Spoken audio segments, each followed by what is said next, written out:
ប្រតិបត្តិព័ត៌មានកម្ពស់ទឹកសម្រាប់ថ្ងៃទី4ខែធ្នូឆ្នាំ2025តាមបណ្ដាស្ថានីយជលសាស្ត្រ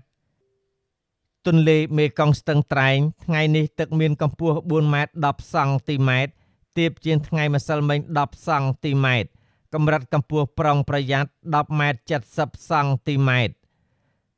ទន្លេមេគង្គក្រចេះថ្ងៃនេះទឹកមានកម្ពស់10ម៉ែត្រ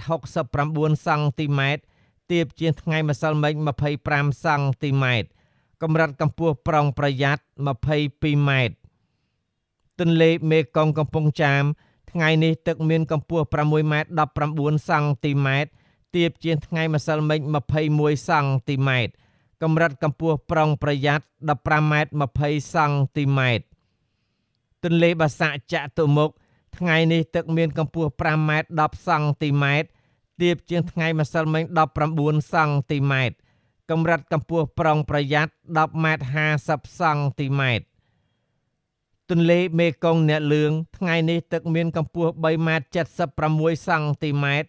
ទាបជាងថ្ងៃម្សិលមិញ12សង់ទីម៉ែត្រកម្រិតកម្ពស់ប្រុងប្រយ័ត្ន7ម៉ែត្រ50សង់ទីម៉ែត្រ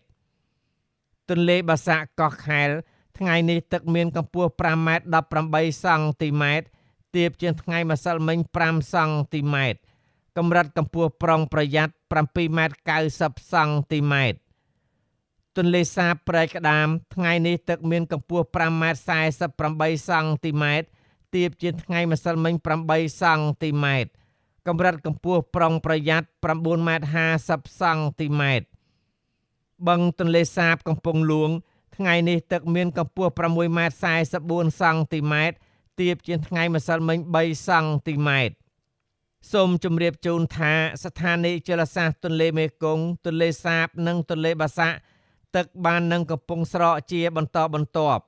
ការផ្សាយរបស់ក្រសួងធនធានទឹកនិងឧតុនិយមថ្ងៃទី4ខែធ្នូឆ្នាំ2025សូមអរគុណ